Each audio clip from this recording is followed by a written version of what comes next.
윤 전 대통령 측은 어제 기자회견을 열고 김건희 특검팀의 체포영장 집행 당시 상황을 구체적으로 설명했습니다. 젊은 사람들이 10여 명이 달라붙어서 앉아있는 대통령을 양쪽에서 팔을 끼고 다리를 붙잡고 그대로 들어서 차량으로 탑승시키려고 했습니다. 이어 윤 전 대통령이 완강히 거부하자 의자째 들어옮기려 했고 이 과정에서 의자가 빠지며 바닥에 떨어지는 사고가 발생했다고 주장했습니다. 또 윤 전 대통령이 팔이 빠질 것 같으니 놔달라고 말했다. 이 같은 불법 행위에 대해 응분의 책임을 묻겠다며 법적 대응을 예고했습니다. 체포 시도가 무산된 뒤 윤 전 대통령은 허리와 팔통증을 호소해 구치소 의무실 진료를 받은 걸로도 알려졌습니다. 이에 대해 특검팀은 변호인들이 오히려 불법을 저질렀다고 맞섰습니다.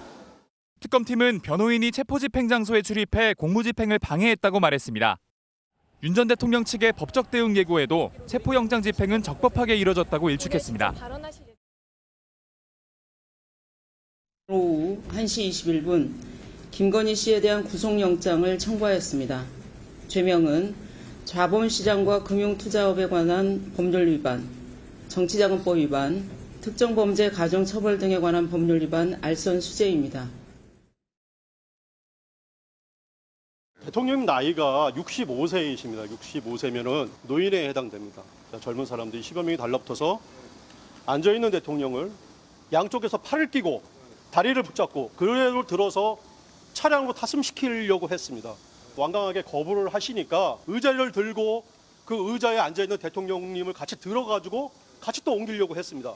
그 과정에서 의자가 뒤로 확 빼졌고 대통령이 땅바닥에 철썩 떨어지는 그런 사태까지. 그래서 허리를 의자 다리에 부딪히기도 하셨고 또 팔을 너무나 세게 잡아당겨가지고 팔이 빠질 것 같다고 좀 제발 좀 놔달라고 부탁을 해서 겨우.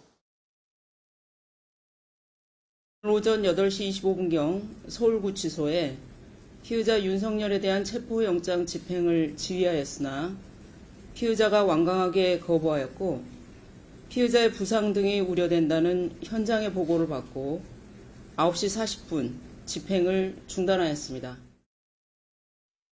네. 살짝 그 윤석열 전 대통령 측의 송준호 변호사 약간 좀 이 흥분해서 얘기하는 모습도 살짝 같이 좀 저희 들어보셨는데 어떤 상황이야 싶으실 수 있어요. 얘기만 듣고 잘 모르겠네. 저 여기 좀 그림이 준비되어 있습니다. 대략 이런 상황이었었다라는 거죠. 한 10명 정도가 들어가 있었고 그리고 윤석열 전 대통령 의자에 앉아 있었는데 뭐 이게 이 설명에 따르면 팔다리를 자꾸 뭐 끌고 오려고 그랬는데 중간에 뭐 완강히 거부하면서 이 의자 다리에 허리를 뭐 찌고 뭐 철썩하고 쿵하고 내려왔다 뭐 이런 얘기가 지금 나왔습니다. 그래서 이렇게 앉아 있는 윤 전 대통령을 데리고 나가려고 했고 그래서 실제로 다음 사진 볼까요? 네. 이런 상황이 좀 빚어진 거 아니겠느냐. 직접 막 이렇게 팔다리를 잡고 물리력을 행사하는 이런 상황이 있었던 거 아니겠느냐라는 겁니다. 근데 지금 양쪽의 얘기를 저희가 다 들어봤습니다만 윤영걸 대표님. 네. 작정하고 팔다리 잡고 차로 옮기려고 했는데 윤 전 대통령도 작정하고 안 간다고 버팅겼다라는 거예요. 결론은 윤 전 대통령의 승인 겁니까? 뭡니까? 어떻게 봐야 되는 겁니까? 특검에서 보여주기 수사를 하는 거죠. 보여주기다. 수사가 아니라 정치를 하는 거죠. 물론 그 법원에서 발부된 체포영장이니까 네. 윤 전 대통령이 전직 대통령 입장에서 품위 있게 출두해서 조사에 응하는 게 순리죠. 그렇지만은 또 진술 거부권을 행사한다고 하고 가기 싫다고 하는데 저렇게 억지로까지 저렇게 할 필요가 있는가. 특검이 보여주기죠. 정성호 법무부 장관이 어떻게 해서인지 끌고 가라. 뭐 이렇게 지시했잖아요. 또 정청래 민주당 대표는 담요에 똘똘 말아서라도 끌고 가라. 뭐 이런 식으로 했으니까 특검이 굉장히 부담을 느꼈지 않겠어요? 그래서 저는 끌고 가려면 왜 못 끌고 가겠어요. 윤석열 전 대통령이 60년생이니까 올해 65입니다. 네. 지하철 공짜로 타는 지공선사예요.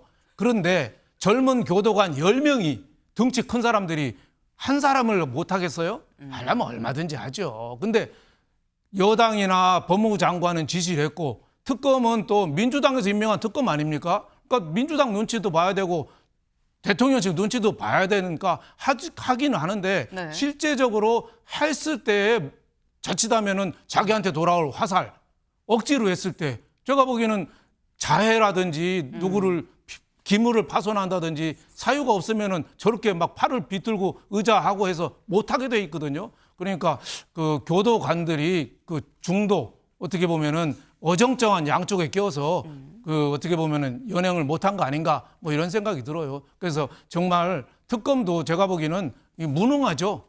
하려면 해야죠. 무능하고 무도하죠. 전직 대통령한테 저게 예의가 아니죠. 또 무모하죠. 무모해. 억지로 저렇게 하다가 되지도 않잖아요. 그래서 저는 특검에 대해서 진짜 좀 비판을, 물론 뭐 윤 전 대통령이 호응을 하는 게 순리지만은 네. 그걸 안 했을 때 특검이 저렇게까지 무리수로 둘 필요가 있는가 이런 생각이 좀 듭니다. 좀 특검의 무리수가 아니겠느냐, 이렇게까지 할 필요가 있느냐, 팔다리 잡고 끌고 나갈 필요가 있느냐, 지금 이 환갑 넘은 이 노인 어르신이 있는 건데 이렇게까지 할 필요가 있느냐라고 말씀을 하셨는데, 근데 사실 이렇게 이경민 변호사님 물리력으로 팔다리 잡고 막 끌어내고 안 나간다고 또 뻗팅기고 이런 일이 실제로 구치소에서 종종 있는 거냐라는 거죠. 사실 거의 없었다라고 보셔도 될 정도의 네. 초유의 사태이고, 이렇게 이제 끝까지 사실 김건희 특검에서 이제 윤석열 전 대통령을 이렇게 집행을 하려고 하는 이유는 윤 전 대통령의 진술이 필요한 부분이 있습니다. 예를 들면은 뭐 명태균 의혹과 관련해서도 그렇고 건진법사 의혹과 관련해서도 그렇고, 어쨌든 김건희 여사 혼자만으로 저지를 수 있는 죄가 아니다라고 이제 보고 있고, 그러면 이제 공무원하고 공범관계가 돼야 되다 보니까 아무래도 이제 윤 전 대통령이 가장 어떻게 보면 공범관계로 이제 볼 수 있는 사람이고, 네. 윤 전 대통령을 등에 업고 이제 그런 영향력을 행사할 수 있었다라고 보기 때문에 윤 전 대통령의 진술을 들어야 될 필요성이 있기 때문에 지금 어쨌든 특검에서는 특검 진행되는 기간 동안 최선을 다해서 이 조사를 해보려고 하는 거거든요. 물론 그럼에도 불구하고 저렇게 이제 뭐 거부를 하게 된다면 뭐 어쩔 수 없이 조사 없이 기소를 하는 쪽으로도 생각을 해볼 테지만, 일단은 어쨌든 특검에서 이제 특검을 진행을 할 수 있는 기간이 남아있고 체포영장도 유효기간이 남아있다 보니까, 그래서 법의 테두리 내에서 영장이라는 게 결국 이제 강제로 이렇게 해도 된다라는 취지인데, 근데 물론 이제 그게 뭐 물리력을 넘어서 가지고 이제 뭔가 이제 뭐 형사법적으로 문제가 되는 그런 행동까지 용인하는 것은 아니지만, 어느 정도 거부를 하는 그런 피의자에 대해서는 강제 구인할 수 있다라고 이제 법에서 규정을 하고 있어서, 그래서 이제 저렇게 진행이 된 것이고, 그래서 뭐 윤 전 대통령이 끝까지 뭐 거부를 한다면은 뭐 이걸 뭐 더 이상 강제를 하기는 좀 어렵다라고 이제 보는 그런 이제 시각도 있어가지고, 네. 특검에서 앞으로 어떻게 할지는 조금 지켜봐야 될 것 같습니다. 네. 지금 말씀은 사실 이런 사례 자체가 많지가 않다라는 거예요. 끌고 나가는 경우도 많지 않고, 갑시다 하면 보통 가는데 안 나오니까 팔다리 잡는 경우도 그래서 별로 없고, 또 팔다리 잡고 가자고 하는데 또 이제 또 안 나가면 또 완강하게 거부하는 경우도 없고, 그러니까 이런 물리력을 행사하는 이 사건 자체가 아예 흔하지 않은 사례다라는 겁니다. 근데 어제 7시 50분에 아침 8시도 채 되기 전에 특검이 굉장히 이른 시각에 구치소에 도착했다라는 말씀 드렸죠. 그러고 난 다음에 불과 1시간여, 2시간이 채 되지 않는 시간 동안에 이런 일들이 쭉 벌어졌다라는 겁니다. 시간대별 잠깐 같이 볼까요? 오전 7시 50분 어제 특검이 구치소에 도착을 했습니다. 도착을 해서 구치소 측에서 윤 전 대통령한테 같이 가시죠. 가서 조사 받고 오시는 게 어떻습니까? 구치소 쪽에서 설득을 했다라는 거예요. 그런데 거부했다라는 거죠. 그래서 8시 25분, 오전 8시 25분 특검팀이 구치소에서 이 교정당국, 이 교도관들이랑 같이 체포영장 집행을 이 옆에서 이제 지휘를 하면서 이제 인치하려고 시작을 했습니다. 그런데 이 사이에 아까 본 것처럼 팔다리를 뭐 붙잡고 뭐 이런 일들이 있었던 거고, 안 나간다고 버틴 게 있었던 거고, 9시 40분에 부상 우려가 있다라고 해서 영장 집행이 중단이 됐고요. 그리고 난 다음에 오전 11시경 윤 전 대통령 의무실로 내 팔다리가 빠질 것 같다라고 얘기를 했다라고 아까 송 변호사 얘기하는 거 들으셨죠. 의무실로 이동을 했다. 그럼 혹시 진짜 어디 다친 건 아니야? 라고 생각이 들 수 있어요. 그래서 어제 법무부에서 보도자료를 내놨습니다. 뭐라고 했느냐? 법무부, 강제 인치로 인한 어깨 통증 등 부상을 주장하여 의료과 진료를 실시했는데 건강상 특이사항이 없는 걸로 확인이 됐습니다. 그러니까 이 얘기는 사실 이런 거죠. 뭐 아프다 하지만 사실 문제 없어요 우리가 보니까 라고 지금 얘기한 건데, 근데 윤 전 대통령 측은 얘기가 또 다릅니다. 굉장히 좀 험하게 윤 전 대통령을 어떻게 다뤘다, 처우를 했다라고 얘기를 하고 있거든요. 요 얘기까지 같이 좀 들어보고 오시죠. CRPT 직원에게 이제 변호인단이 이런 행위가 불법 행위임을 고지를 하자 CRPT 직원들이 주저하였고 특검팀은 문웅주 특검보에게 전화를 하여서 그때부터 문웅주 특검보가 스피커폰으로 지휘를 했다고 합니다. 윤 전 대통령이 체포영장 집행에 대해서 이를 제기하자 윤 전 대통령에게 잡범 다루듯이 조용히 하세요 라고 지속적으로 수차례 얘기했다고 합니다. 문웅주 특검보가 몇 명에서 집행을 하고 있는가라고 질문을 하였고 10명 정도 된다라고 답변을 하자 문웅주 특검보가 10명에서 1명도 끌어내지 못하냐라고 다그치며 다시 집행할 것을 지시했다고 합니다. 네, 김계리 변호사의 얘기인 겁니다. 그러니까 지금 이 현장에서 이 문웅주 특검보가 직접 구치소로 온 건 아닌데 스피커폰으로 해서 지시를 내렸다라는 거죠. 그래서 무슨 뭐 잡범 다루지 조용히 하세요라고 자꾸 윤 전 대통령한테 뭐 얘기를 하기도 하고 그리고 아니 몇 명이 있는데 10명이에요. 10명이 1명을 못 끌어내는 겁니까? 라고 다시 해보세요. 다시 재집행하세요. 라고 얘기를 했다라는 거예요. 네. 근데 이걸 보면 양쪽의 얘기가 지금 최창일 교수님 한쪽은 지금 아니 어르신한테 너무한 거 아니냐라고 얘기를 하고요. 뭐 무슨 잡범 다루듯이 이렇게 할 수 있는 거야라고 얘기를 하고 한쪽은 아니 뭐 우리가 보니까 아무 건강상 문제가 없더구만이라고 지금 얘기를 하고 있어요. 글쎄요, 저기 팔다리 이제 잡고 이제 실갱이 하는 상황에서 그 과정에서 좀 통증이 올 수 있겠죠. 아마 그래서 의무실을 간 것 같아요. 네. 뭐 때리거나 이런 게 아닐 테니까 전혀 그런 게 아니기 때문에 특별히 문제가 생길 것 같지는 않고 저 부분을 가지고 지금 서로 이제 옥신각신할 문제는 아닌 거고 이 체포영장을 집행할 때 그 형집행법이라는 거 지난주 이 시간에도 그게 나왔었잖아요. 네. 형집행법에 따라서 할 수 없는 경우가 있는데 그게 해당 안 된다 이런 얘기잖아요. 근데 제가 쭉 보니까 이런 것도 있더라고요. 형집행법에 정당한 직무집행을 방해할 우려가 있을 때 이건 무슨 도주 염려나 뭐 자해 이런 건 아니라 하더라도 이건 정당한 체포영장 집행을 사실 방해하는 거잖아요. 앞으로 방해할 우려가 있는 것이기 때문에 저는 형집행법에 따라서도 좀 강제 집행할 수 있다고 생각해요. 그러려면 아무래도 이제 접촉이 있겠죠. 지난번에 이제 얼마 안 된 일이지만 뭐 탈의 그 논란이 있었잖아요. 근데 이제 그 얘기는 어제 안 나왔는데 글쎄 이게 체포영장이라는 게 국가의 공권력인데 국가의 공권력이고 아까도 말씀처럼 대한민국 법원이 사법 체계가 발부한 대단히 중요한 그 엄정한 거거든요. 근데 만약에 전직 대통령이라 해서 저렇게 완강하게 저항하고 거부한다고 해서 그 공권력이 집행이 안 되면 네. 다른 사람도 그 공권력을 어떻게 집행합니까? 만약에 앞으로 많은 법인들이 혐의자들이 있고 피의자가 있는데 체포영장 발부해서 하면 아니 윤석열 전 대통령도 안 가지 않았느냐? 왜 나는 이렇게 함부로 하느냐? 난 왜 내 팔을 잡아도 되는 거냐? 이렇게 나올 수도 있지 않냐 이런 얘기. 저는 그래서 법이라는 게 뭐 법불학이라는 얘기 많이 하잖아요. 법이라는 건 만인의 평등해야 돼요. 그리고 윤석열 전 대통령이 피의자입니다.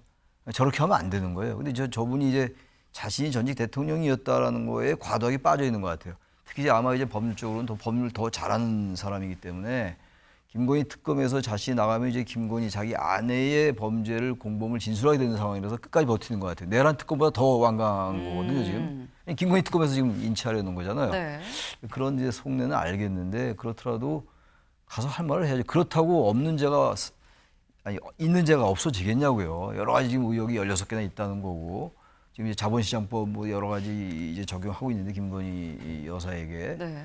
저는 그래서 윤석열 전 대통령 이거 국가적 망신이에요. 민망하기도 하고 저게 지금 본질은 어디 가는데 딴 데 오고 지금 강제도 아니다라 가지고 저러고 있는 거 아니에요? 변호사들이 무슨 대단한 거나 하는 것처럼 김계리 변호사도 그렇고 송 변호사도 그렇고 그런 말할 때 좀 부끄러울 줄 알아야죠. 우리가 참 잘못하는 것 같다라고 얘기하면서 얘기를 해야지 무슨 대단한 자신들이 정의의 편에 서고 뭐 엄청나게 그 올바른 일을 하는 것처럼 얘기하는 것.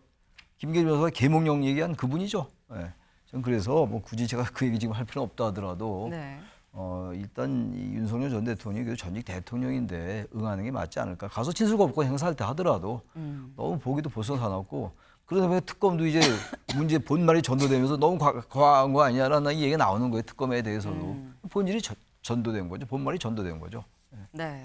그러니까 이런 일을 갖고 얘기하는 것 자체가 좀 부끄러운 일 아니겠느냐. 그리고 혹여나 이번 사례를 가지고 다른 재소자들이 나도 안 나갈 건데 나 팔다리 왜 잡아요? 윤 전 대통령도 안 나갔는데 왜 나한테 나도 안 나갈 거예요? 라고 하는 이 사례가 생기면 어떡하느냐. 뭐 이런 말씀을 지금 하셨어요. 네. 근데 사실 저희 얘기 나누면서 오늘 저희 지금 유튜브 이 댓글로 질문이 올라왔습니다. 아니 나가서 묵비권을 행사하면 되는데 굳이 저렇게까지 완강하게 부상 우려가 있을 만큼 거부하는 이유가 뭡니까? 라는 질문이 올라왔어요. 이경미 변호사님. 이유가 뭐라고 보십니까?